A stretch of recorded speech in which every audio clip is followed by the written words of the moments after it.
was the organisation that was hosting it? Wasn't the So the organization is called Australian Brokering Awards. So basically, it is to do with wellness in general, nothing to do with fitness, nothing to do with push-ups or sit-ups or anything like that. And it's all around the country. It's all lenders, it's all partnership managers, it's all brokers, anyone that wants to basically, I guess, help the industry in general understand that there's more to what we're doing than just numbers and dollars. So it's all about health and well-being, mental well-being, and also are we doing something to impact and help the staff members in the business, our peers, and in the brokers and the business. In their case, maybe they're doing something to impact their customers' lives, not just doing mortgages, not just doing home loans. So to give an example, I don't call them competitors. I call them my peers that play in the same space. So the other wellness advocates who have done some amazing things. So I know one of the advocates who have given something like 14,000 liters of blood over the last so many years. I know. Wow. Okay. Yeah, I know that there's a wellness advocate group that has impacted many women overseas in Philippines and Thailand, just bringing awareness to more than just health, more than just dollars. So it's all about health and well-being. So yeah, I was extremely proud to be out there. Just to give you an idea, last year the person that won it was the CEO of the Finance Broker Association of Australia, who is, well known, been in the industry for 30 odd years, works very closely with Parliament, works very closely with suicide and mental health awareness. So I'll be honest, the last few times when I've gone for this award, I've really rocked up to that award thinking I'll just have a nice lunch, hang out with some great people, some great professionals, network, and then come back home. And it's still okay for me. So when my name got called up, I had no idea what I was saying up there. Yeah, amazing. And congratulations for winning it too. Thank you. Especially when you mention all those other stories. I mean, you're talking about the CEO, who again is a very, very strong in terms of mental health, well-being, and that type of stuff. So, you're competing with some very competitive people. That's one part of it. But at the end of the day, it's about what you guys are, I think, passionate about, like what your values are. And why you do what you do. Yeah, for us, 100%. It's not a competition. It's just just keep on doing it, and it's motivated me to do more than anything else, and it's motivated me not to go for that award again, purely because I want somebody else to also have the same recognition, same sort of feeling, and that will then again amplify and motivate them to do more. Sure. So everyone should be out there, or everyone in that space that's sort of out there helping others should get a chance to feel the same thing. Yeah. Fantastic. It's fantastic. The question I have for you is, how long have you been doing this? Oh, mate. You mentioned it to me in a workout session before. Yeah. So I'm 44 now. I'm not ashamed to talk about my age. So I'm 44. It's looking very good, isn't it, for a 44-year-old? Going on 45, I think, in a couple of months. But I have been, I did a lot of sport in school like everybody else. But after school, really just got stuck in work and didn't have any time to sort of look after myself. And I was in between jobs, or in between just part-time jobs. And a schoolmate that I met here in Australia, he was doing security, right? And he was saying to me that, mate, if you want easy money, quick money, there's plenty of work. Why don't you get into it? I know you've done boxing in school before, you've done martial arts before, but it's not about all of that. It's all about talking to customers and just keeping things calm and collected. And it's easy money. So Yeah, and then he was going to gym himself, and he sort of, took me there, and I absolutely hated it. Absolutely hated that pain of, DOMS. the pain after the next day. But he told me, look, great guy, just like I'm helping others now, he helped me go get past that pain point. Yeah. So he just said, man, just keep going for 2, 3, 4 weeks, and after that, you start to enjoy it. Feel amazing. Yeah. Feel amazing. So technically, at the start, I didn't have money to, sort of get protein powders or get personal trainers or anything like that. So I was pretty broke. Protein powder is the biggest one for me. Yeah. Hundreds of dollars. I remember I couldn't even afford a gym membership. Yeah. So luckily for me, my cousin had a gym, just a bench press at home that he wasn't using. So I just jumped on that and just kept exercising. When I moved out from my uncle and aunties, I took it with me. And I remember when my wife, well, back then my girlfriend first met me, I swear to God, I had that little bench press in the room, a piece of thick foam on the floor to sleep, and a little boombox of music. That's all I had for possessions, right? There you go. Wow. But so going back to answer your question is that I've been working out for a long time. I wasn't serious at the start. It was just to stay fit and healthy. But over the years, I've learned a lot of things about mind-muscle connection. I've learned a lot of things around nutrition, the value around nutrition. I learned a lot of things around, working out with other people so that, learn from them as well. I've learned to, talk about it to others so that, you preaching what you're practicing. And that's actually one of the favorite things I personally like when we work out together. Yeah. Right. It's that mindset, and it's being around people of similar values, similar interests, and we both push each other to go hard. Sometimes you feel like you don't have any more in you, and Anthony says, one more. I scream out, "Come on, Anthony, you got this!" Right? So it's just that pushing each other, that mindset, and that collaboration. When you spend time with people of the same mindset, it's hard for it not to impact you. Yeah. And look, I get it. Everybody's got different things happening in their life, right? I've myself had kids as well. I'm married, I've got kids, and at one stage those kids were very young.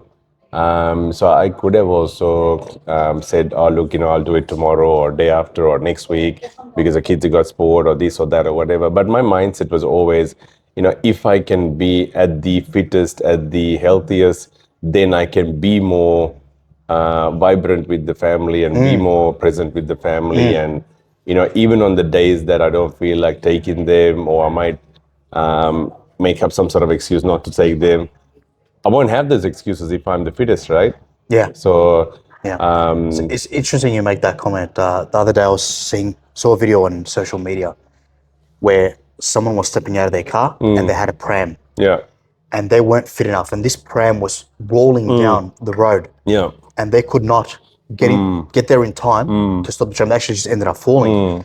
So it just goes to show that when we focus on our health, we're also trying to find out how our health, us being the best that we can potentially be, can help other people around us. Yeah. It's a very interesting point.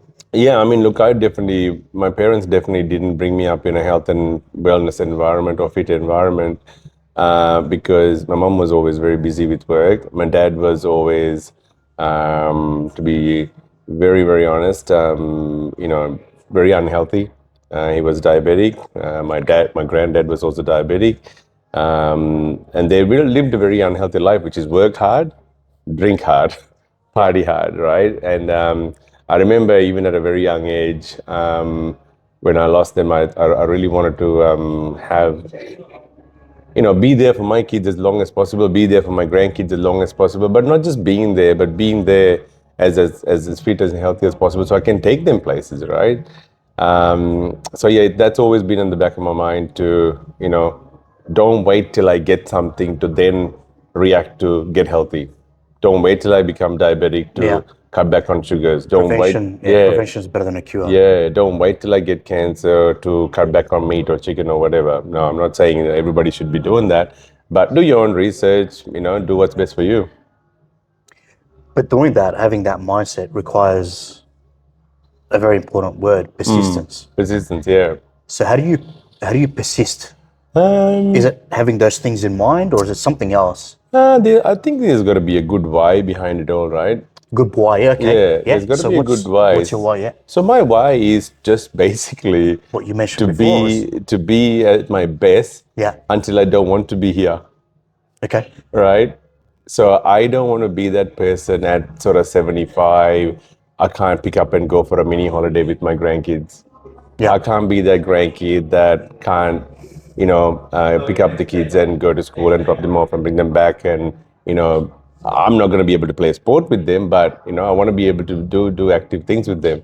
I don't want to be that husband that can't take my wife to places if she wants to. Yeah, it's about being able to do the best I can for the people around me, really. Yeah. Yeah. So I think if you have a really good why, that's the start. The next is, you know, at the start, people always say, oh, work smart, not hard. Yeah, I get that. But I think you just have to grind it at the start.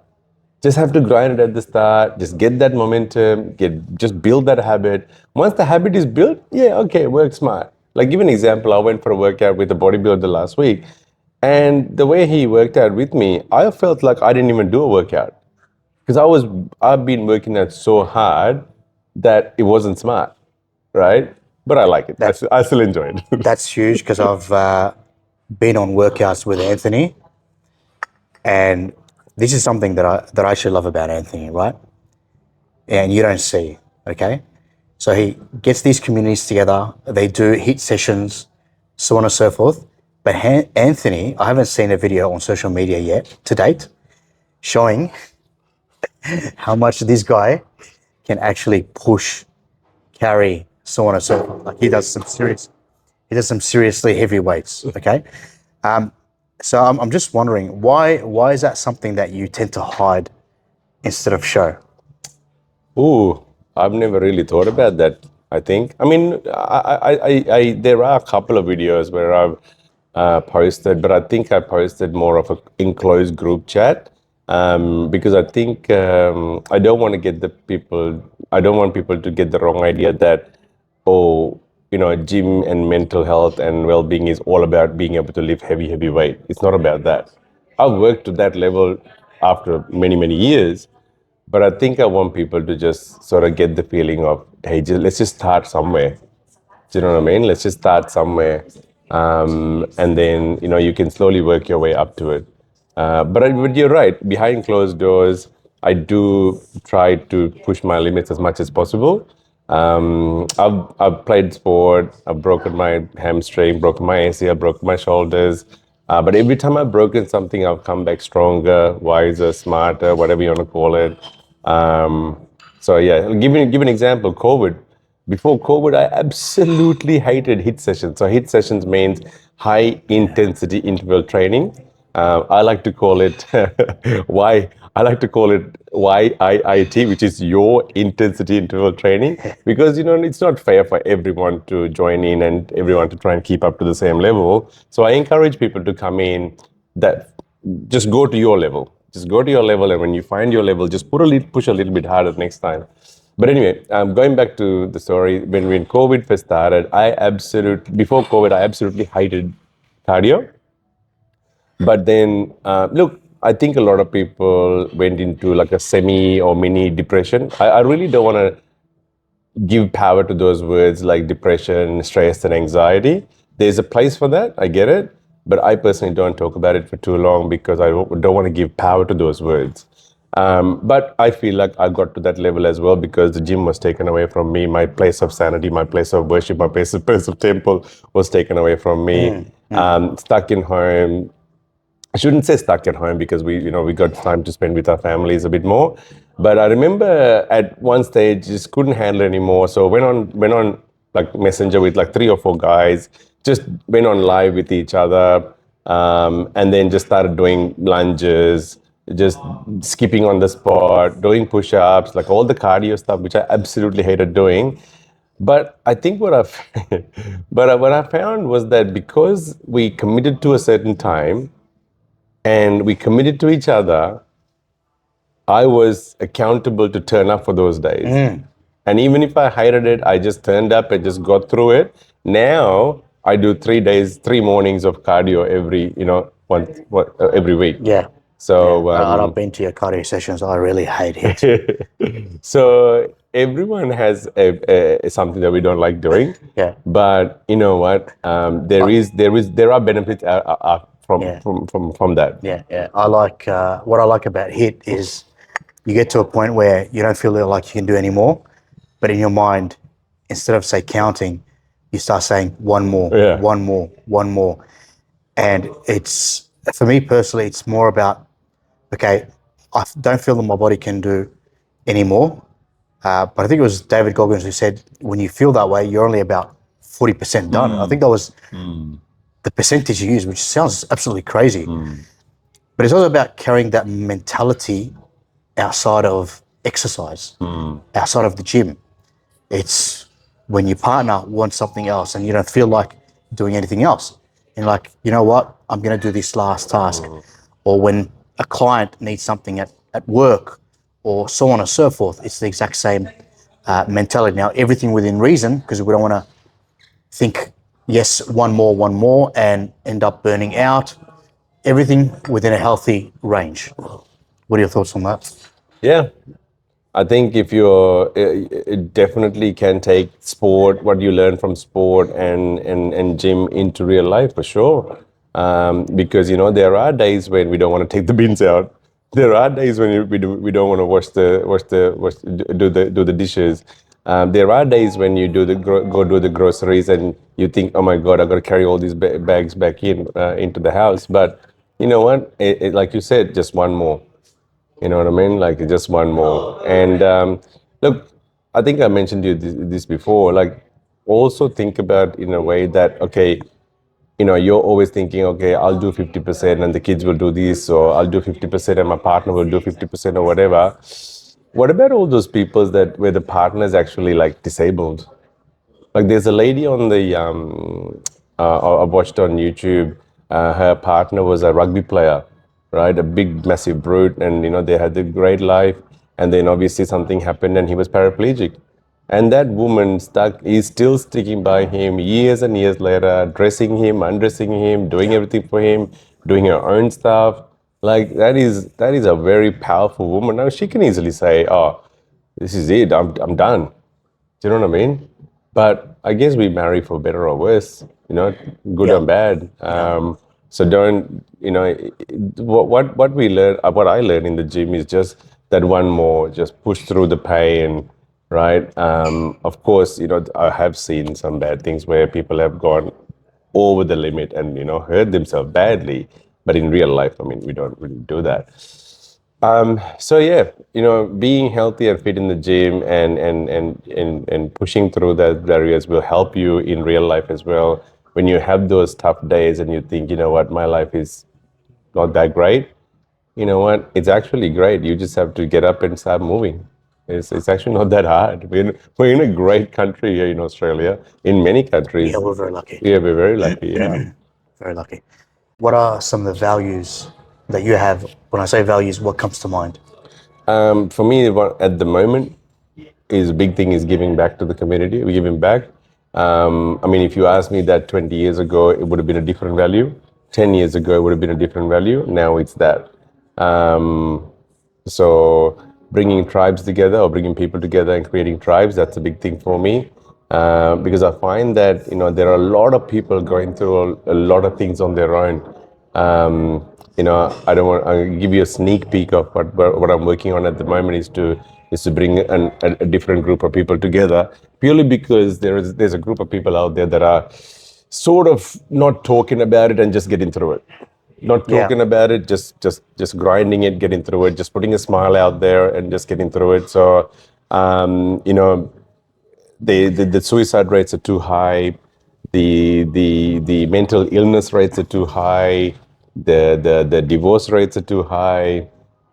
There's a lot of negativity out there, and you know what?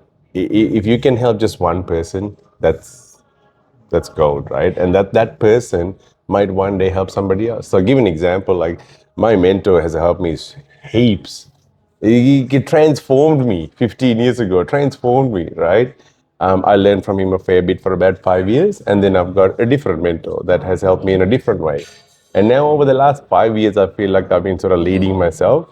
That's, with the quitting of the alcohol, with the quitting of the meat and chicken, just have a lot more awareness about what's happening out there. There are certain things I can't control, right? So I try not to get bogged down by that. If you do open your mind up to a lot of the stuff that's happening around the world, you just feel like, okay, what's the point? I can't help. But reality is you can help one person. You can help two people. You can't help the whole world. There's so much nasty stuff going out there. You can't help the whole world. But you know what? You can help just one person. Yeah. I'm not sure if you know who Jordan Peterson is. Yeah. So Jordan Peterson says every single one of us has a community around us, potentially up to 1,000 people. And you reminded me of that because you mentioned if you think about the world, you think, I can't do anything about that. But we can, and I always try to think, we can project who we are as people, be the very best that we can be. At the end of the day, we're not perfect, we're human beings, but be the very best that we can be and project that, right? And that will have an impact on somebody else. And when we see that impact on somebody else, that actually pushes us to continue or to even get better, right? It becomes that momentum, right? Where all these particles are moving in the same direction together, really becoming a strong, powerful force. And that's just what I think on that. Yeah. Another thing I wanted to touch upon is goals. Now, we were walking some time ago, walking trail, and I commented about the cameos that the soldiers wear, how it completely makes them blend in with the environment. You can't see them. And then we started speaking about things like paintball and that type of thing. And you mentioned something. You said we started speaking about snipers. Yeah.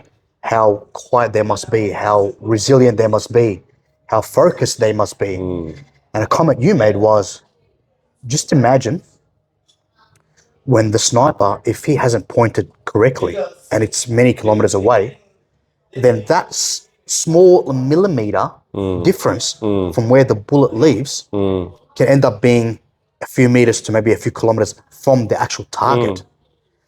And so I wanted to remind you of that, and I wonder if you could speak to us a little bit more about goals. Yeah, I mean, have a look at what we're doing right now. Yeah, being a Saturday, we could have easily gone home and sat on the couch and did nothing, right? But we made a choice to come here, made this video. Who knows when it'll get launched? But when it does get launched, it might inspire someone to set some goals, right? And goals are definitely something that you need.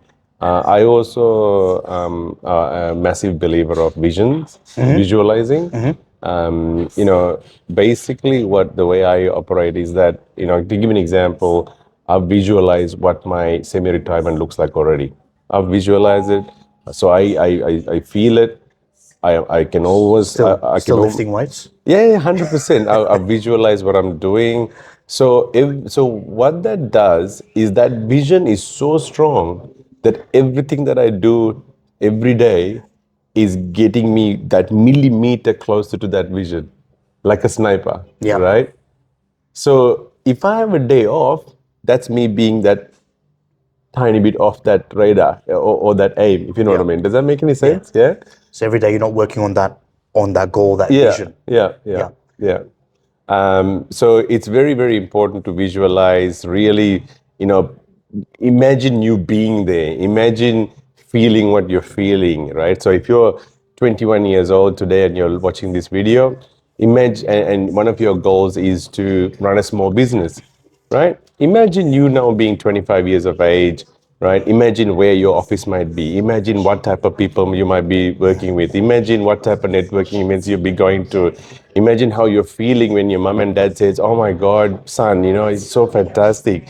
Imagine what your girlfriend, fiance, wife might be saying to you. Oh, honey, thank you so much for everything that you've done for 4 years ago.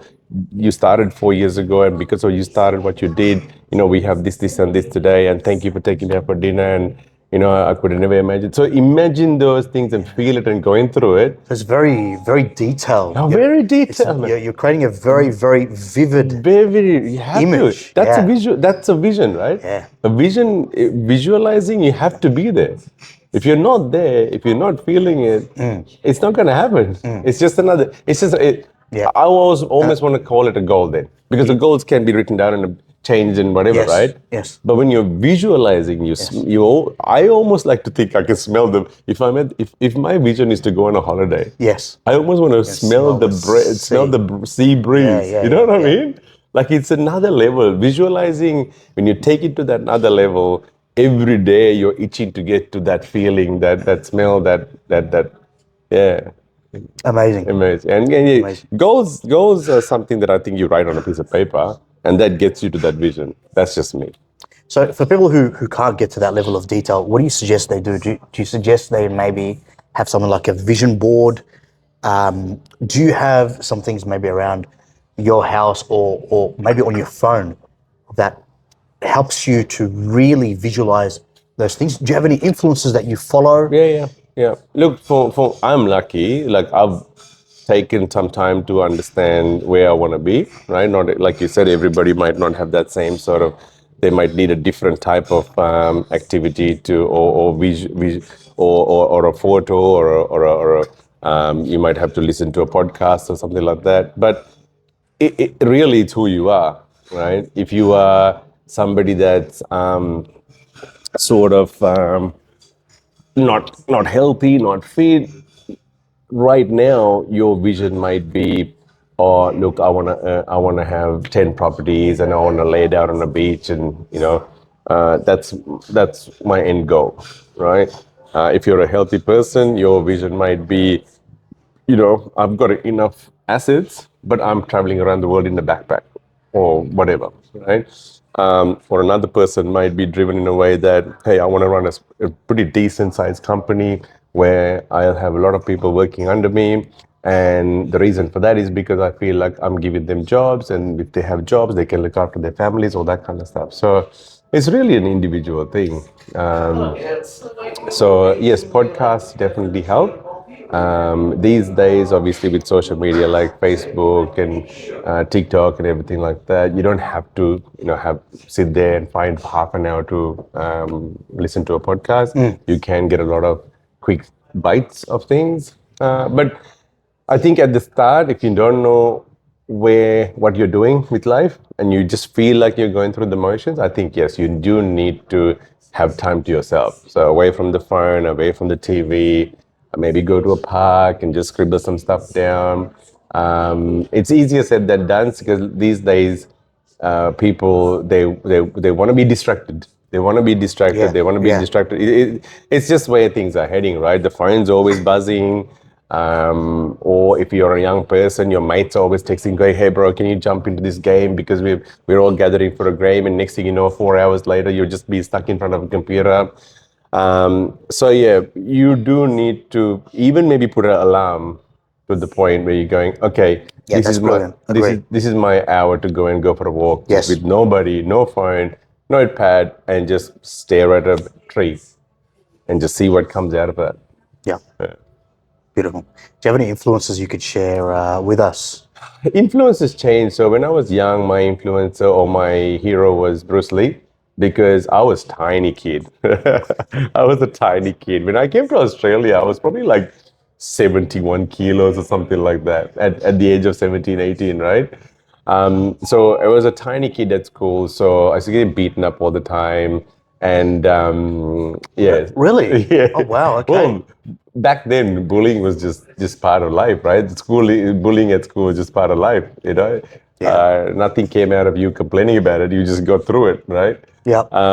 So yeah, I did boxing, I did martial arts, and Bruce Lee became like my unofficial mentor, my coach. All those quotes that he had, and then as you grow up, then you have different types. So lately Jordan Peterson, like he's got so much knowledge, and he just openly talks. I personally don't feel like he's holding anything back, which is really refreshing. He's very eloquent too, so he voices Yeah. and talks about a lot of topics, Yeah. but in a way that doesn't. It's not offensive as there are some people out there. Yeah. And just gym people as such as well, because when I'm in the gym, I'm just sort of listening to them. Jocko Willink, Yes. David Goggins. Oh yes, yes, yes. These people, Jocko is a military guy who's Yes. just gone through so much and led people through that so much. David Goggins is just Jocko Willink. Yeah. I'm not sure if you know or not, but he's actually started an organization that helps business owned large organizations navigate the issues of management, so on and so forth, which is actually fantastic. Using all the learnings from things like combat in Iraq, literally clearing one block after another block, and you've got all these people shooting at you from various areas. So it's a crazy, what they're teaching you atmosphere. is that how to stay calm when your kids are running around and making a mess. You clean a room, you walk back in that room, half an hour later the room's a disaster. Yeah. How do you stay calm through that? You know what I mean? David Goggins, like you said, when you feel like you're tired, when you think you're tired, you're only 50% way there or something like that, right? Can we just touch up on staying calm? I think in today's world, there's the victim mentality is becoming more and more apparent. How do you stay calm and avoid things from triggering you? And what are the benefits of staying calm? When I started working with my mentor, he got me into a book called The 7 Habits of Highly Effective People. Right? Stephen R. Covey, I think. Yeah. There is a segment in that book where it talks about, working within your circle of influence and your circle of concern. Yeah. Right. So basically, what there's a lot of detail in that book. But the reality is that if there's anything that you can actually control it to the best of your ability, right? So the kitchen's dirty, you can either get upset or go there and clean it. That's the control, right? Now let's just say your kid is got autism. Yes. That's not controllable. Yeah. So you have to train yourself not to get upset about that, because you have no control. Irrelevant if you get upset about that or you don't get upset about that, you have no control. So you have to just let it go and then work through it. Right? Similarly at work, right? You might accidentally hire somebody because of all the good things that they said. Yes. Right? And then they turned out to be not so great. Yeah. Now, you can performance manage that person to become better, or you can performance manage that person out of the business. That's something that you can control, right? Now, business inflows, you can't control that because you can't you can't force a person to buy from you. Right? So you have to then work out, okay, I can't force that person to buy, my clients to buy from me, but what I can control is the activity. If I put in a bucket load of activity, somebody else might buy it. Yeah. Right? So communication. Communication, marketing, networking, quality, networking, building relationships, all that kind of stuff is controllable. Yes. Right? So it's actually not that hard when you break it down to the granular level, that staying calm is really a matter of you not getting triggered about the things that have no impact, right, on you. So give an example. If you have a circle of friends and somebody says something to you, right, don't let that trigger you, because that's just words. Yes. Right? Now, if they physically attack you, different story. Yeah. Right? Yeah. So sometimes I say to people, if you are actually getting triggered by people's words, pretend that they're talking a different language. Now, if you have a go at me in, say, Spanish, which is a beautiful language, Yes. I wouldn't know if you're yelling at me or not. Yeah. Ideally, I prefer French. French, And I right? can actually literally say, "Excuse the French." Yeah. But you know what I mean? Yes. Like, unless you're physically hurting me, Yes. or you impacted my ability to pay my bills, Yeah. I don't Like care. immediate, Yeah, immediate threat, immediate danger type I thing. don't care. Yeah. Do you know what I mean? Like, if Yeah. you one day decide you don't want to be my friend, I'm sorry, mate, but I wouldn't imagine I'd want to do something like that. you know what I mean? Yeah. Yeah. Maybe I might have hit something on my way out or something. It's caught So something. you have to find a way to be calm through a lot of things, purely because if it doesn't physically hurt you or doesn't physically stop the ability for you to pay your bills or keep your family safe, don't let it trigger you, because you're actually just putting yourself in Yeah. the stressful environment. Just on the comment that you mentioned before, if you don't want to be my friend, I genuinely believe you're the type of person, if someone's upset with you, you would reach out to them Yep. and want to know Why? why that person is upset. 100%. Yeah. Right? Yeah. Because I believe communication is important to you. Yeah. And you mentioned it before, relationships are important to you. And sometimes we can clear a whole lot of stuff just by simply communicating. I think let's leave it there today. It's been a freaking amazing segment. I look forward to the been next great. one. Every time we catch up, there's a lot of GNMs that come out of it. Yeah. And to be honest, I benefit greatly. I benefit from talking to you, man, because you come up, you've given me some great words of wisdom. That's very kind and very humble of you. No. Thank We you. all can have our off days, and that's why I work out with people, because sometimes they do remind me of the things that I preach that I might have just gone off the rails. Yeah. But one thing that I can sort of leave it for you, mate, is that Yes. health and wealth is not about just gym and push-ups and sit-ups. It could be just going for a walk. Start by, when you're in bed, if you're watching this in bed, start by putting one leg out, follow it with the other leg, and just keep following these legs one by one. Next thing you know, you're going for a walk, or you're going for a run, or you're going to the gym, or whatever. And that will actually help you in real life as well. Fantastic. Do what you can do and build from there. Thank you so very much. Appreciate it. Thanks, man. See everyone.